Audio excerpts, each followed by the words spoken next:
بسم اللہ والصلاة والسلام علی رسول اللہ اما بعد۔ گزشتہ لیکچر میں ہم نے پانی کے مستعمل اور غیر مستعمل ہونے کے بارے میں جو مسئلہ ڈسکس کیا تھا اس کو ہم نے پڑھا تھا۔ اس میں ایک تنبیہ جو ہے وہ کرنا بھول گیا تھا، وہ آج مجھے یاد آیا تو میں نے سوچا کہ وہ سب سے پہلے اگلا سبق پڑھنے سے پہلے یا اگلے مسائل پڑھنے سے پہلے وہ تنبیہ جو ہے وہ آپ کے سامنے میں ذکر کر دوں۔ ہم نے مستعمل پانی کے بارے میں پڑھا تھا کہ ایسا پانی کہ جس کو کسی مسلمان نے وضو کرنے میں استعمال کیا ہو یا پھر غسل کرنے میں استعمال کیا ہو، وہ پانی راجح موقف کے مطابق، جو ہم نے جس کو ترجیح دی تھی جس موقف کو یا قول کو، اس کے مطابق وہ پاک بھی ہے اور پاک کرنے والا بھی ہے۔ لیکن یہاں جو اصل چیز میں ذکر کرنا بھول گیا وہ یہ تھی، جو اہم اور تنبیہ ہے کہ جب بھی کوئی غسل کرے گا یا وضو کرے گا اس پانی سے تو اس کے اندر کلی نہیں کرے گا۔ وہ آپ کو پتہ ہے، یہ معروف ہے۔ تو ہمارے یہاں شاید بعض طلبہ نے یہ سمجھا کہ شاید وہ ساری چیزیں اس کے اندر پانی کے اندر، وہ جب اپنے آپ کو پتہ ہے کہ جب کوئی وجوبی غسل کرتا ہے، جو غسل واجب ہوتا ہے احتلام کی صورت میں یا کسی دوسری صورت میں جنابت کا غسل، تو وہ شرمگاہ الگ دھوتا ہے۔ وہ اپنی شرمگاہ کو سب سے پہلے دھویا جاتا ہے شرمگاہ کو، اس کے بعد پھر جو وضو ہوتا ہے، وضو کرنے کا انشاءاللہ ہم پڑھیں گے غسل کا طریقہ باقاعدہ، آگے یہ الگ مسئلہ آ رہا ہے اس کا۔ تو صرف یہاں صرف اشارہ کرنا مقصود ہے کہ وہ پانی جس کی ہم بات کر رہے ہیں، مستعمل پانی جو وضو اور غسل میں استعمال کیا جاتا ہے، اس کے اندر جو بھی وضو کرے گا یا غسل کرے گا وہ کلی وغیرہ یہ چیزیں الگ کرے گا، پانی کے اندر نہیں کرے گا۔ لیکن باقی اعضاء پہ جو پانی استعمال ہوا ہے، چہرے پر، ہاتھوں پر، یا سر کا مسح کیا اس نے، یا پاؤں دھوئے ہیں، تو ہم اس کی بات کر رہے ہیں۔ یہ اس کے اندر کلی کرنا، ناک میں پانی ڈالنا، وہ الگ کرتے تھے لوگ، اس کے اندر نہیں کرتے تھے۔ آپ کو پتہ ہے یہ ویسے بھی جو ہے وہ عقلی طور پہ بھی یہ بات معلوم ہے کہ پانی کے اندر کوئی بھی نہیں کرتا کلی، اور نہ اس کے اندر ناک جھاڑتا ہے، صاف کرتا ہے۔ اسی طرح دوران غسل بھی سب سے پہلے شرمگاہ الگ دھوئی جاتی ہے، شرمگاہ کو سب سے پہلے صاف کیا جاتا ہے، دھویا جاتا ہے، اس کے بعد باقی غسل جو ہے وہ جو بھی کیا جاتا ہے۔ تو شاید بعض طلبہ یہ سمجھ رہے تھے کہ ساری چیزیں اس پانی کے اندر کی جاتی ہیں، ایسی کوئی بات نہیں، نہ ایسے کوئی کرتا ہے۔ تو شرمگاہ کو الگ اگر کوئی دھوتا ہے، اور وضو کی صورت میں اگر کوئی ناک الگ جھاڑتا ہے، کلی الگ کرتا ہے، صرف اس کے اندر اپنے وضو کے آزاد ہوتا ہے، تو ایسے پانی کی ہم بات کر رہے ہیں جس کے بارے میں فقہا کے درمیان اختلاف، اور راجح موقف ہم نے جو کل ذکر کیا تھا وہ یہی تھا کہ مستعمل پانی جو ہے جسے غسل اور وضو میں استعمال کیا گیا ہو، راجح موقف کے مطابق وہ پاک بھی ہے اور پاک کرنے والا بھی ہے۔ آج ہمارے سامنے جو مسائل جو جن کو ہم پڑھنے جا رہے ہیں، ان میں سب سے پہلا مسئلہ جو ہے وہ اس پانی کا ہے، پانی کے حکم کے بارے میں ہے، جس پانی کے اندر بلی جو ہے، کیٹ، بلی جس کے اندر منہ ڈال جاتی ہے، یا اس کو اس کا جوٹ جو ہے جس کو ہم کہتے ہیں بچا ہوا پانی، کیا اس پانی کو استعمال کیا جا سکتا ہے؟ کیا وہ پاک ہے یا نجس ہے؟ کیا وہ پانی پاک ہے یا نجس ہے؟ اس کو وضو میں یا پینے میں کہیں استعمال کیا جا سکتا ہے؟ یہ مسئلہ آج سب سے پہلا جس پہ ہم جو ہے وہ بحث کریں گے۔ تو اس مسئلے میں ہمارے پاس جو ہے وہ دو قول ہیں۔ اس مسئلے میں بلی کا جوٹ یا بلی کا بچا ہوا وہ پانی جس کے اندر بلی نے منہ ڈالا یا اس سے پیا ہے۔ ہمارے عموماً آپ نے دیکھا ہوگا گھروں کے اندر بھی بسا اوقات بلیاں جو ہے وہ گھروں میں داخل ہو جاتی ہیں اور دودھ وغیرہ بھی پی جاتی ہیں، اس کا بقیہ چھوڑ جاتی ہیں، بچا ہوا حصہ، لسی وغیرہ، دودھ وغیرہ، حلال چیزیں جتنی بھی ہوتی ہیں استعمال کی، ان کے اندر منہ وغیرہ ڈال جاتی ہیں۔ تو اسی طرح پانی کا یہاں مسئلہ جو پڑھ رہے ہیں وہ پانی کا، اور اسی پر باقی چیزوں کو قیاس کیا جائے گا۔ تو آیا وہ پانی جس کے اندر بلی نے منہ ڈالا ہے یا اسے استعمال کیا ہے، کیا اس پانی سے طہارت حاصل کی جا سکتی ہے، اسے استعمال کیا جا سکتا ہے پینے میں یا طہارت حاصل کرنے میں؟ یہ مسئلہ آج ہم پڑھیں گے۔ اس مسئلے میں ہمارے پاس دو قول ہیں۔ پہلا قول جو ہے وہ جمہور کا ہے۔ جمہور سے مراد مذاہب ثلاثہ، امام مالک، امام شافعی، امام احمد، ان کے تمام جو مذاہب والے ہیں، اور اسی طرح تابعین، صحابہ اور جتنے بھی ائمہ ہیں، ان سب کا موقف یہ ہے کہ بلی کا بچا ہوا پانی وہ پاک بھی ہے اور پاک کرنے والا بھی ہے، اس سے طہارت بھی حاصل کی جا سکتی ہے اور اسے پیا بھی جا سکتا ہے۔ اور ان کی دلیل کیا ہے جمہور کی، جو کہتے ہیں کہ بلی کا بچا ہوا پانی جو ہے وہ پاک ہے اور پاک کرنے والا ہے اور اسے استعمال کرنا جائز ہے؟ ان کی دلیل جو ہے وہ دو حدیثیں ہیں۔ سب سے پہلی حدیث جو ہے وہ حدیث سنن ابی داؤد، سنن نسائی، سنن ابن ماجہ، اور جو ہے جامع ترمذی کے اندر یہ حدیث موجود ہے اور صحیح سند کے ساتھ موجود ہے، یہ حدیث وارد ہوئی ہے۔ حدیث جو ہے یہ حضرت کبشہ بنت کعب بن مالک رضی اللہ تعالیٰ عنہ کی حدیث ہے۔ یہ صحابیہ ہیں،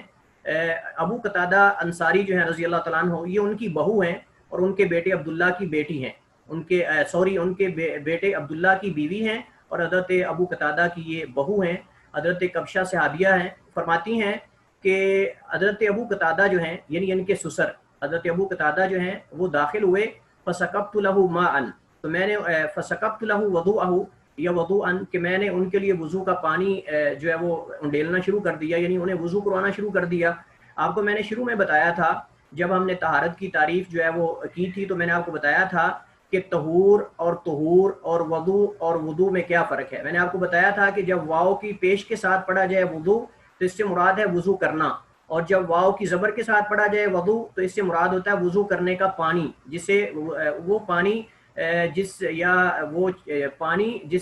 کو وضو میں استعمال کیا جاتا ہو۔ تو اگر واو کے فتح کے ساتھ ہو وضو تو اس سے مراد وضو کا پانی ہے، اور اگر واو کی پیش کے ساتھ ضمے کے ساتھ ہو تو اس سے مراد جو ہے وضو کرنا، یعنی وضو جو ہمارا فعل ہے یہ ہے۔ تو فرماتی ہیں فسکبت لہ وضوءا، تو میں نے ابو قتادہ انصاری جو صحابی رسول ہیں ان کے لیے پانی بہایا وضو کے لیے تاکہ وہ وضو کریں۔ فجاءت ہرۃ، تو ایک بلی آئی، فشربت منہ، تو بلی آئی اور اس نے اس سے پانی جو پینا شروع کر دیا۔ فاسغى لها الاناء، حضرت ابو قتادہ انصاری جو صحابی رسول ہیں انہوں نے اس بلی کے جب اس نے پانی پینا شروع کر دیا تو انہوں نے برتن اور نیچے کر دیا تاکہ وہ تسلی سے پانی پی لیں۔ تو جب انہوں نے برتن حضرت ابو قتادہ نے نیچے کر دیا، اس کو الٹا کر دیا تاکہ وہ آسانی سے پانی پی سکے، تو حضرت کبشہ فرماتی ہیں حتی شربت منہ، تو بلی نے پانی پینا شروع کر دیا تاکہ وہ سیر ہوگی مکمل، اس نے پانی پی لیا۔ تو میں نے ابو قتادہ کی طرف جو ہے وہ غور سے دیکھنا شروع کر دیا کہ یہ کیا کر رہے ہیں، بلی کے لیے پانی، وضو والا پانی جو ہے وہ نیچے اس کو پلا رہے ہیں۔ تو جب انہوں نے دیکھا کہ یہ حضرت کبشہ صحابیہ رسول جو ہیں وہ یہ میری طرف بڑی حیرانگی سے دیکھ رہی ہیں، تو فرمانے لگے اتعجبین یا ابنۃ اخی، کہ اے میرے بھائی کی بیٹی، کیا تو تعجب کر رہی ہے میرے اس فعل پر کہ میں نے بلی کو پانی پلا دیا وضو والا؟ تو فرمانے لگی کہ ہاں۔ میں نے کہا ہاں، کہ مجھے یہ تعجب ہوا ہے واقعتاً کہ آپ نے ایسا پانی جس سے طہارت حاصل کر رہے ہیں وہ بلی کو پلا دیا ہے۔ تو حضرت ابو قتادہ فرماتے ہیں فقال قال رسول اللہ صلی اللہ علیہ وسلم انہا لیست بنجس، یہ بلی جو ہے اللہ کے نبی صلی اللہ علیہ وسلم سے میں نے سنا ہے آپ نے فرمایا کہ بلی یہ ناپاک نہیں ہے، اور انہا من الطوافین علیکم والطوافات، اور یہ بلی جو ہے یہ تمہارے اوپر چکر لگانے والوں میں سے یا چکر لگانے والیوں میں سے ہے، یعنی اس کے مذکر جو ہیں اس کے لیے بولا گیا طوافین، اور اس کے مؤنث کے لیے جو ہے وہ جمع مؤنث کے لیے وہ طوافات بولا گیا ہے، یعنی جس کو بلا اور بلی آپ جانتے ہیں مذکر اور تذکیر و تانیث کے لیے دونوں لفظ حدیث میں استعمال ہوئے ہیں۔ انہا من الطوافین والطوافات، کی یہ بلی جو ہے اس کا نر یا مادہ یا مذکر یا مؤنث، یہ تمہارے اوپر چکر لگانے والے، یعنی یہ تمہارے اوپر آنے جانے والی چیز ہے، اس سے چھٹکارا نہیں تم حاصل کر سکتے۔ بلی ایک ایسی چیز ہے جو گھروں میں رہتی ہے اور عموماً لوگ گھروں میں رکھتے ہیں، اور اس کا گھر کے اندر آنا جانا ہے، اگر اس سے آپ اجتناب کرو گے تو آپ کسی صورت میں بھی نہیں کر سکتے۔ تو گویا کہ شریعت جو ہے، شریعت اسلامیہ جو ہے، ہمارا دین جو ہے یہ آسانی کا دین ہے، لوگوں کے لیے آسانیاں مہیا کی جاتی ہیں اس کے اندر، جیسا کہ شروع میں ہم نے پڑھا تھا کہ اللہ کے نبی صلی اللہ علیہ وسلم کے دور کی خصوصیات میں خصوصیت یہ تھی کہ امت کے لیے آسانیاں مہیا کی جاتی تھیں، ان کو حرج کے اندر، تنگی کے اندر نہیں ڈالا جاتا تھا۔ تو اگر حکم دے دیا جاتا بلی کے جوٹ کو استعمال نہ کرنے کا، کتنے گھروں کے دودھ جو ہے وہ منوں کے من دودھ ضائع ہو جاتے، کتنے گھروں کے جو ہے وہ 10 کلو 5 کلو دودھ رکھا ہوتا ہے، بلی پی کر باقی چھوڑ کے چلی جاتی، وہ ضائع ہو جاتا، کتنے گھروں کے کھانے ضائع ہو جاتے، آٹے ضائع ہو جاتے، کتنی چیزیں ہیں جو گھروں کی جو ہے وہ بالکل ضائع ہو جاتی، وہ قابل استعمال نہ رہتی۔ لیکن یہ دین اسلام کی آپ دیکھیں خصوصیت ہے، اور محاسن اسلام میں سے یہ حسن ہے کہ جو چیز جس سے چھٹکارا نہیں ہے اس امت کے لیے، لوگوں کے لیے، اس کے لیے اس کے اندر شریعت نے ہمارے لیے جو ہے وہ آسانی پیدا کر دی۔ تو یہ پہلی دلیل ہے جمہور کی، جو کہتے ہیں کہ بلی کا پانی جو ہے وہ استعمال شدہ پانی یا اس کا پیا ہوا پانی جو بقیہ ہے وہ استعمال کیا جا سکتا ہے، کوئی بھی چیز اس کے قیاس کر سکتے ہیں، دودھ ہو، کوئی اور کھانے کی چیز ہو، تو اس کو جو ہے وہ پاک ہے، نجس نہیں ہو جاتی، کیونکہ آپ صلی اللہ علیہ وسلم نے کہ بلی جو ہے یہ نجس نہیں ہے، ناپاک نہیں ہے۔ رہی بات دوسری دلیل کی، جمہور کی دوسری کیا دلیل ہے؟ تو دوسری دلیل، یہ پہلی دلیل جو آپ کے سامنے میں نے حدیث ذکر کی حضرت کبشہ انصاریہ رضی اللہ تعالیٰ عنہ کی، یہ حدیث جو ہے وہ سنن اربعہ کے اندر موجود ہے، سنن نبی داؤد، نسائی، ترمذی، ابن ماجہ، مسند احمد، سنن دارمی، دیگر کتب حدیث، اور یہ صحیح سند کے ساتھ وارد ہوئی ہے۔ دوسری حدیث سیدہ ام المؤمنین عائشہ رضی اللہ عنہا کی ہے، دوسری حدیث جو ہے ام المؤمنین سیدہ عائشہ رضی اللہ عنہا کی روایت ہے، فرماتی ہیں کہ اللہ کے نبی صلی اللہ علیہ وسلم جو ہے میں نے آپ کو خود دیکھا کہ آپ صلی اللہ علیہ وسلم نے توضأ بفضلها کہ آپ صلی اللہ علیہ وسلم نے بلی کے بچے ہوئے پانی سے وضو کیا۔ اللہ کے نبی صلی اللہ علیہ وسلم کو حضرت عائشہ صدیقہ فرماتی ہیں کہ میں نے خود دیکھا کہ اللہ کے نبی صلی اللہ علیہ وسلم نے بلی کے بچے ہوئے پانی سے وضو کیا۔ تو اس سے پتہ چلتا ہے کہ بلی کا پانی جو ہے وہ پاک ہے، اگر پاک نہ ہوتا تو کبھی بھی آپ صلی اللہ علیہ وسلم جو ہے اس کے بچے ہوئے یا اس کے جوٹ سے آپ جو ہے وہ وضو نہ کرتے، طہارت حاصل نہ کرتے۔ تو یہ ہے پہلا قول جمہور کا، اور اس کے دو دلیلیں آپ کے سامنے میں نے ذکر کی ہیں۔ دوسرا قول ہے امام ابو حنیفہ رحمۃ اللہ علیہ کا، ان کا مذہب نہیں ہے، مذہب حنفی نہیں بلکہ امام صاحب کا قول ہے صرف۔ تو امام صاحب نے جو ہے وہ بلی کے بچے ہوئے پانی کو استعمال کرنا ناپسند سمجھا ہے، حرام نہیں یا ناپاک نہیں، نجس نہیں، بلکہ امام صاحب جو ہے وہ فرماتے ہیں کہ بلی کا پانی جو ہے، اس کو بچا ہوا کوئی بھی پانی ہو یا دودھ ہو، کوئی بھی چیز ہو، اسے استعمال کرنا مکروہ ہے، حرام نہیں ہے یا نجس نہیں، ناپاک نہیں ہے، ناپسند اس کو سمجھا انہوں نے۔ اور اس کی دلیل انہوں نے جو دی ہے وہ دلیل ایک حدیث ہے جو مسند احمد کے اندر موجود ہے۔ رسول اللہ صلی اللہ علیہ وسلم نے فرمایا کہ السنور سبع، السنور سبع، نبی صلی اللہ علیہ وسلم نے فرمایا کہ جو بلی ہے یہ جو ہے وہ درندوں میں سے ہے۔ اللہ کے نبی صلی اللہ علیہ وسلم نے فرمایا کہ یہ بلی جو ہے السنور سبع، کہ بلی جو ہے یہ درندوں میں سے ہے۔ تو امام صاحب فرماتے ہیں کہ جب بلی درندوں میں سے ہے تو درندوں کا جو ہے وہ ان کے ہاں، یعنی امام ابو حنیفہ رحمہ اللہ کے ہاں، اس کا جوٹ، اس کا بچا ہوا کوئی بھی جو ہے وہ پانی یا کوئی چیز جو ہے وہ استعمال کرنا وہ اس کو مناسب نہیں سمجھتے۔ اس لیے اس حدیث سے استدلال کرتے ہوئے امام صاحب نے کہا کہ بلی کا بچا ہوا پانی جو ہے وہ استعمال کرنا مکروہ ہے، حرام نہیں ہے۔ مکروہ کا آپ کو بتایا تھا کہ مکروہ جو ہے اس کا مرتکب یعنی اس کام کو کرنے والا گناہ گار نہیں ہوتا، البتہ شریعت نے اس کو ناپسند ضرور سمجھا ہوا ہے۔ یہ فرق ہے حرام اور، حرام میں آدمی گناہ گار ہو جاتا ہے اس کا ارتکاب کرنے سے، لیکن مکروہ میں ناپسند تو سمجھا گیا لیکن گناہ گار انسان جو ہے وہ نہیں ہوتا۔ تو اب اس میں ہم نے دیکھنا ہے کہ راجح موقف کیا ہے، زیادہ جو دلائل کے یا کتاب و سنت کے قریب تر موقف وہ کون سا ہے۔ تو واضح نظر آ رہا ہے کہ پہلے جو دو احادیث ہیں وہ دونوں احادیث واضح ہیں اور صریح ہیں، اس کے اندر کسی قسم کا کوئی غموض نہیں ہے، کوئی پیچیدگی نہیں ہے، واضح موجود ہے کہ ایک صحابی نے جو ہے وہ بلی کو پانی پلا کر اس سے وضو کیا، اور پھر انہوں نے نبی صلی اللہ علیہ وسلم کی حدیث ذکر کی۔ پھر حضرت عائشہ صدیقہ رضی اللہ عنہا فرماتی کہ اللہ کے نبی صلی اللہ علیہ وسلم نے بلی کے بچے ہوئے پانی سے جو ہے وہ وضو کیا۔ تو یہ حدیث صحیح ہے، لیکن جس حدیث سے امام صاحب نے استدلال کیا ہے السنور سبع، کہ بلی جو ہے یہ درندوں میں سے ہے، پہلی بات تو یہ کہ وہ حدیث صحیح نہیں ہے، وہ حدیث ضعیف ہے، مسند احمد کی روایت ہے اور وہ حدیث ضعیف ہے۔ اگر وہ صحیح ہو بھی جاتی ہے تو اس کے اندر جو ہے وہ یہ بات کہیں بھی نہیں کہ بلی اگر درندہ ہے تو اس کا جوٹ جو ہے یا اس کا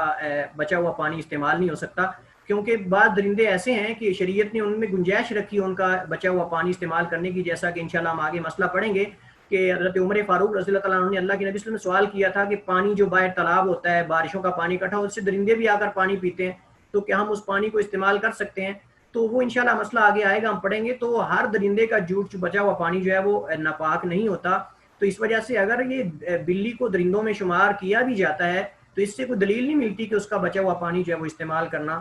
وہ جائز نہیں یا وہ مناسب نہیں ہے۔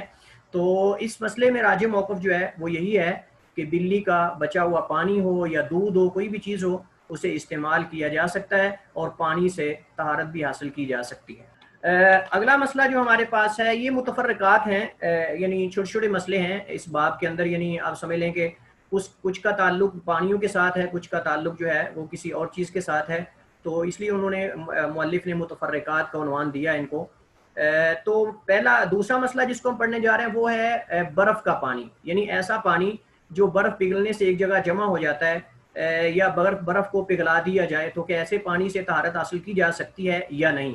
تو اس میں کسی کا بھی اختلاف نہیں ہے، اس میں تمام جمہور جو تمام فقہاء کا اتفاق ہے، اس میں تمام علماء کا اتفاق ہے، اس میں اختلاف بالکل بھی نہیں ہے کہ برف کا پانی جو ہے وہ طہارت میں استعمال کیا جا سکتا ہے، جیسے برف پی جا سکتی ہے، اس کا رنگ چینج نہیں ہوتا، سفید ہی رہتا ہے اور اس میں کوئی نجاست بھی نہیں گرتی، تو برف کا پانی جو ہے وہ استعمال کیا جا سکتا ہے۔ اور اس کی دلیل کیا ہے؟ اللہ کے نبی صلی اللہ علیہ وسلم کی حدیث ہے، صحیح بخاری کے اندر حدیث موجود ہے، اللہ کے نبی صلی اللہ علیہ وسلم دعا کیا کرتے تھے اللہم طہرنی بالماء والثلج والبرد، کہ اے اللہ مجھے پاک کر دے پانی کے ساتھ، برف کے ساتھ اور اوئلوں کے ساتھ۔ اوئلے جو پڑتے ہیں بارش جب آتی ہے تو اللہ کے نبی صلی اللہ علیہ وسلم نے جو ہے وہ تینوں چیزوں سے طہارت کی دعا کی اللہ تعالیٰ سے کہ اے اللہ مجھے پاک کر دے بارش کے ساتھ، پانی کے ساتھ، بارش کے ساتھ، اور بالماء والثلج، ثلج کا معنی جو ہے وہ برف ہے، اور والبرد کا مطلب ہے جو اولے پڑتے ہیں بارش کے اندر، آپ جانتے ہیں برف نما، اس سے مراد وہ ہے۔ تو اللہ کے نبی صلی اللہ علیہ وسلم نے پانی اور برف اور اولوں سے طہارت کی، اللہ تعالیٰ سے دعا کی۔ اور آپ جب کسی مریض کسی میت کے لیے جب آپ نماز جنازہ پڑھاتے تھے تو اللہ کے نبی صلی اللہ علیہ وسلم اس کے لیے بھی دعا کرتے تھے، وَاغْسِلْهُ بِالْمَاءِ وَالثَّلْجِ وَالْبَرَدِ۔ تو اس سے پتہ چلتا ہے کہ جب اللہ کے نبی صلی اللہ علیہ وسلم نے اس سے طہارت کی دعا کی کہ اللہ مجھے اس سے پاک صاف کر دے، تو اس سے پتہ چلتا ہے کہ برف کا پگھلا ہوا پانی جو ہے، چاہے وہ آسمان سے گرے یا پھر زمین میں مصنوعی طور پہ بنائی جائے، اگر وہ پاک پانی سے بنائی گئی ہے، طاہر پانی سے بنائی گئی ہے، تو اس کا استعمال کرنا جو ہے وہ جائز ہے، کسی بھی طریقے میں اس کو استعمال کیا جا سکتا ہے، طہارت میں، غسل میں، وضو میں، یا پی بھی سکتے ہیں اس کو۔ یہ مسئلہ حل ہوا۔ دوسرا مسئلہ ہے کہ اگر کسی پانی کے اندر کیڑے مکوڑے گر جاتے ہیں، مکھی گر جاتی ہے، کوئی کیڑے مکوڑے حشرات جو ہوتے ہیں عموماً گرمیوں میں نکلتے ہیں، آپ جانتے ہیں کہ جب بارش آتی ہے تو بارش کے بعد کیڑے مکوڑے نکلتے ہیں، کئی اور چیزیں نکلتی ہیں، تو کیا اگر کسی پانی کے اندر یہ کیڑے مکوڑے گر جاتے ہیں تو کیا اس پانی سے طہارت حاصل کی جا سکتی ہے یا نہیں؟ تو اس مسئلے میں بھی اتفاق ہے، جیسے پہلے مسئلے میں اتفاق ہے، اس مسئلے میں بھی تمام علماء کا اتفاق ہے کہ ایسا پانی جس کے اندر کیڑے مکوڑے گر جائیں، جو معروف ہیں کیڑے مکوڑے، اگر وہ گر جاتے ہیں جن کا خون نہیں نکلتا، تو ایسے کیڑے مکوڑے جو ہیں ان کے گرنے سے، حشرات کے گرنے سے پانی جو ہے وہ ناپاک نہیں ہوتا بلکہ وہ پاک ہی رہتا ہے اور اسے استعمال کیا جا سکتا ہے۔ اگلا ہمارے پاس جو ہے وہ اس کتاب الطہارہ کا ہم نے پہلا باب پڑھا۔ اب اس باب کی پہلی فصل ہے جس کو ہم پڑھنے جا رہے ہیں۔ اس میں ہمارے پاس سب سے پہلے نجاستوں کا بیان ہے، نجاست کے احکام ہیں۔ جب ہم نے کتاب الطہارہ شروع کیا تھا تو میں نے آپ کے سامنے، آپ کی خدمت میں طہارت کی تعریف، نجاست کی تعریف، حدث کی تعریف، اور اس کے علاوہ جو ہے وہ خبث کی تعریف میں نے سب آپ کے سامنے ذکر کی تھی، اور میں نے آپ کو یہ بھی عرض کیا تھا کہ یہ بعد میں چیزیں ساری آنے والی ہیں، تو ابھی سے میں ذکر کر دیتا ہوں تاکہ بعد میں جو ہے دوبارہ بار بار چیزیں ذکر نہ کرنا پڑیں۔ پھر بھی میں صرف آپ لوگوں کے فائدے کے لیے دوبارہ عرض کر دیتا ہوں کہ نجاست سے کیا مراد ہے اور اس کی اقسام کتنی ہیں اور اسے کیسے کیسے پاک کیا جا سکتا ہے، اس نجاست کو کیسے کیسے زائل کیا جا سکتا ہے۔ تو سب سے پہلے نجاست کی تعریف کی طرف آتے ہیں۔ تو نجاست جو ہے یہ مؤلف نے لکھا ہے نجاستوں کا بیان یا نجاستوں کے احکام۔ تو نجاستوں جو ہے، لفظ نجاستوں یہ جمع ہے، اس کی مفرد جو ہے نجاست ہے، نجاستن، اور ان کی جمع جو ہے وہ نجاسات ہے۔ نجاسات استعمال ہوتا ہے عموماً عربی زبان میں، اور اس کی مفرد جو ہے وہ نجاستن استعمال ہوتا ہے۔ اور یہ باب سمع یسمع سے، جیسے ہم سمع یسمع بولتے ہیں اسی طرح یہ ناجسا ینجسو، اور اسی طرح جو ہے وہ تنجس یتنجسو یہ استعمال ہوتا ہے۔ باب سمع اور باب جو ہے وہ تفعل یتفعل، تنجس یتنجسو، اس کا معنی ہوتا ہے ناپاک ہونا، ناپاک ہونا، پلیت ہونا، یعنی کسی چیز سے آدمی کا ناپاک ہو جانا تو اس کو کہتے ہیں ناجسا ینجسو، سمع یسمع۔ اور اگر کسی کو ناپاک کرنا ہو، یعنی یہ تو ہے آدمی اگر بذات خود ناپاک ہوتا ہے، لیکن اگر متعدی ہو، کسی دوسرے کو اگر ناپاک کر رہا ہو تو اس کے لیے کیا لفظ بولا جاتا ہے؟ اس کے لیے انجس ینجسو، کسی دوسرے کو ناپاک کرنا۔ پہلا ہے ناجسا، سامع یسمع، ناجسا ینجسو، اس کا معنی ہے آدمی خود اگر ناپاک ہوتا ہے تو اسے ہم بولتے ہیں کہ فلاں جو ہے وہ ناجسا، ناپاک ہو گیا۔ لیکن اگر کسی نے دوسرے کو ناپاک کر دیا ہے گندگی ڈال کے یا کسی اور چیز نے، تو اس کو ہم کہتے ہیں انجس ینجسو، کہ اس نے دوسرے کو ناپاک کر دیا ہے، یا فلاں غلاظت نے اس آدمی کو جو ہے وہ ناپاک کر دیا ہے، تو اس کے لیے جو ہے وہ لفظ بولا جاتا ہے انجسا ینجسو، اور نجسا ینجسو، یہ تشدید کے ساتھ ہے، اور پہلا جو ہے وہ تخفیف کے ساتھ ہے۔ تو یہ لغوی تعریف ہے کہ نجاست کا معنی ہے ناپاکی، پلیدگی، اور نجاسا کا مطلب ہے پلیت ہونا، نجس ہونا، اور انجسا کا معنی ہے کسی دوسرے کو نجس کرنا ہے، کسی دوسرے کو پلیت کرنا، یہ اس کا معنی ہے۔ اب اس کی شرعی تعریف کیا ہے نجاست کی؟ شرعی تعریف جو علماء کرام نے کی ہے وہ یہ ہے کہ کل عین مستقبرۃ، کہ ہر وہ چیز جسے انسان کبھی سمجھے، ہر وہ چیز جسے انسانی فطرت جو ہے، فطرت سلیمہ جو ہے اسے کبھی سمجھتی ہو اور اس سے شریعت نے بچنے کا حکم دیا ہو۔ ہر وہ چیز جسے انسانی فطرت جو ہے، فطرت سے مراد یہاں فطرت سلیمہ ہے، وہ لوگ نہیں جو گندگی کھانے والے ہیں یا جن کے ہاں کوئی جو ہے وہ مذہب ہی نہیں، کوئی ان کے ہاں نجاست غیر نجاست کا فرق ہی نہیں، بلکہ وہ لوگ ہیں جن کی فطرت سلیم ہے، جو فطرت سلیمہ پر باقی ہیں، اور ان لوگوں کے ہاں گندگی اور یہ جو ہے وہ طہارت اور پاکی کی چیزیں موجود ہیں۔ تو اس سے مراد وہ چیز ہے، نجاست سے مراد وہ چیز ہے جسے لوگ کبھی سمجھتے ہوں، اس سے قباحت جو ہے وہ کرتے ہوں، اور شریعت نے اس سے بچنے کا بھی حکم دیا ہو، شریعت نے اس سے بچنے کا بھی حکم دیا ہو۔ تو یہ دو شرطیں ہیں، ایک تو یہ ہے کہ انسانی فطرت اس کو کبھی سمجھتی ہو، برا سمجھتی ہو اور اس سے بچنے کی کوشش کی جاتی ہو، اور دوسرا شریعت نے اس سے بچنے کا حکم دیا ہو۔ تو یہ دو شرطیں ہیں نجاست کی تعریف میں، کہ ہر وہ چیز جسے انسانی فطرت سلیمہ جو ہے وہ ناپسند سمجھے، کبھی سمجھے اور اس سے شریعت نے بچنے کا حکم دیا ہو، تو یہ نجاست جو ہے، نجاست کی شرعی تعریف ہے اور اس کی اصطلاحی تعریف ہے۔ نجاست کی دو قسمیں ہیں، میں نے پہلے بھی عرض کیا تھا، دوبارہ پھر عرض کر دیتا ہوں۔ نجاست کی دو قسمیں ہیں، ایک ہوتی نجاست حقیقی، اس کو عینی بھی بولتے ہیں، نجاست حقیقی، اور دوسری ہے نجاست حکمی، حقیقی اور حکمی۔ حکم سے جیسے ہم کہتے ہیں فلاں نے حکم دیا، تو ایک حقیقی ہے اور ایک حکمی ہے۔ حقیقی سے مراد کیا ہے؟ نجاست حقیقی سے مراد جو ہے وہ چیز ہے کہ جسے پانی بھی پاک نہیں کر سکتا، جسے پانی بھی پاک اور صاف نہیں کر سکتا، جیسا کہ بول ہے، براز ہے، پیشاب ہے، پخانہ ہے، اس طرح جو ہے وہ گدے کی لید ہے،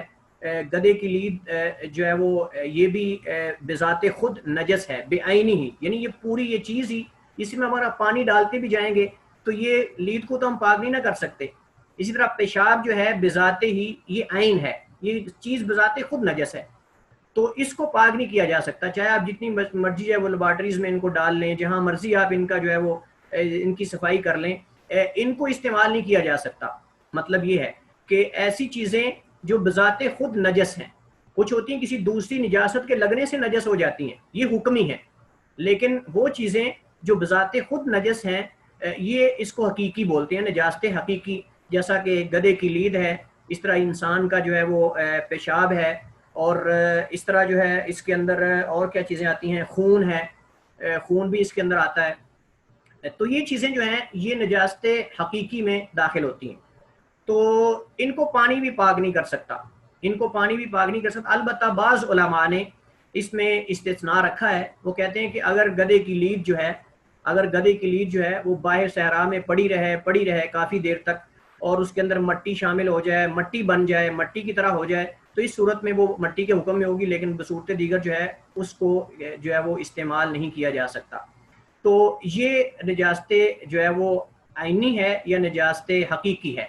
نجاست حکمی دوسری قسم ہے نجاست کی، پہلی ہے حقیقی اور دوسری ہے حکمی، یعنی جو نجاست کے حکم میں ہے۔ اس سے کیا مراد ہے؟ اس سے مراد وہ خبث ہے، میں نے آپ کو جیسے پہلے شروع میں عرض کیا تھا، اس سے مراد حدث اور خبث ہے۔ حدث سے مراد کیا ہے؟ جو انسان کے جسم میں کوئی وصف ظاہر ہوتا ہے جو انسان کو نماز پڑھنے سے روک دیتا ہے، یعنی ایسے وصف کا انسانی جسم پر ظاہر ہونا، ایسے وصف کا، ایسی چیز کا انسانی جسم سے ظاہر ہونا کہ جس کے ظاہر ہونے کے بعد اس کا ازالہ کرنے سے پہلے انسان نماز میں داخل نہ ہو سکے۔ نماز یا ہر وہ چیز جس کے لیے وضو کرنا یا طہارت حاصل کرنا شرط ہے۔ مثال کے طور پہ حدث کی دو قسمیں ہیں، ایک ہے حدث اکبر، ایک ہے حدث اصغر۔ حدث یعنی انسانی جسم پر حدث کہتے ہیں کسی چیز کا اچانک ظاہر ہونا، کسی چیز کا ایک حادثے سے ہے، جیسے ہمارے یہاں بولا جاتا ہے حادثہ پیش آ گیا، تو یہ حادثے سے حدث ہے، یعنی کسی انسانی جسم پر جو ہے وہ اچانک کسی ایسے وصف کا ظاہر ہو جانا کہ جس کے ظاہر ہونے کے بعد جب تک وہ طہارت حاصل نہیں کر لیتا وہ نماز یا اس طرح کی دیگر عبادات میں داخل نہیں ہو سکتا۔ تو یہ اس سے مراد طہارت نجاست حکمی ہے۔ پہلی حقیقی ہے، اس کا آپ کو میں نے بتایا کہ کوئی چیز بھی اسے پاک نہیں کر سکتی، لیکن نجاست حکمی سے مراد یہ ہے کہ ان میں سے کوئی انسان کے جسم پر لگ جائے یا پھر انسان کے جسم سے کوئی چیز ظاہر ہو جائے، جیسا کہ مثال کے طور پہ میں نے آپ کو مثالیں دی تھی حدث اصغر اور حدث اکبر کی، کہ حدث جو ہے یہ دو قسمیں اس کی، ایک اکبر ہوتا ہے ایک اصغر، چھوٹا حدث بڑا حدث۔ بڑے حدث سے مراد جو ہے وہ جنابت ہے، کہ انسان جو ہے وہ جنبی ہو جائے احتلام کی صورت میں یا اپنی بیوی سے ہم بستری کرنے کی صورت میں، یہ حدث اکبر اس کو کہتے ہیں، اور اس کے لیے اس کے لیے غسل کرنا ضروری ہے، اس کے لیے غسل کرنا ضروری ہے حدث اکبر کے لیے۔ لیکن جو حدث اصغر ہے، یعنی جو آپ سمجھ لیں کہ چھوٹی جو آپ سمجھ لیں کہ نجاست ہے حکمی، اس سے مراد جو انسان کا پیشاب کرنا یا پھر پخانہ کرنا یعنی پیشاب کر لیتا ہے انسان، یا انسان کے جو ہے وہ شرمگاہ سے ہوا خارج ہو جاتی ہے، تو یہ دو چیزیں جو ہیں پیشاب پخانہ اور ہوا کا خارج ہو جانا، یہ چیزیں جو ہیں اس کے لیے حد سے اصغر ہوتا ہے، اور جنابت لاحق ہو جانے سے جو ہے وہ حد سے اکبر لاحق ہو جاتا ہے. تو اس کا جب تک ازالہ نہیں کیا جائے گا، اکبر کا غسل کرنے سے ازالہ ہوگا اور اصغر کا جو ہے وضو کرنے سے ازالہ ہوگا، جب تک اس کا ازالہ نہیں ہوگا انسان نماز میں داخل نہیں ہو سکتا. تو یہ نجاست کی دو قسمیں ہیں. پہلی ہے نجاست حقیقی اور عینی، یعنی وہ چیز جو بذات خود نجس ہے، لیکن دوسری حکمی ہے، یعنی جو کسی دوسرے سبب کی وجہ سے نجاست کے حکم میں آ جاتی ہے. جب تک اس کا ازالہ نہیں ہوگا، وہ انسان کے کپڑے پر اگر لگ جاتی ہے تو پھر بھی اس کو دھونا پڑے گا، یا پھر انسان کے جسم میں ظاہر ہو جاتا ہے کوئی وصف، جیسا کہ ہوا کا خارج ہو جانا، جنابت لاحق ہو جانا، یا پھر پیشاب کرنا انسان کا. تو یہ چیزیں ہیں، اس میں حد سے اکبر و اصغر کا میں نے فرق کیا ہے، اور اکبر کے لیے غسل ہے اور اصغر کے لیے جو ہے وہ وضو ہے، پھر انسان نماز میں داخل ہو سکتا ہے. اور میں نے یہ بھی آپ کو وہاں عرض کیا تھا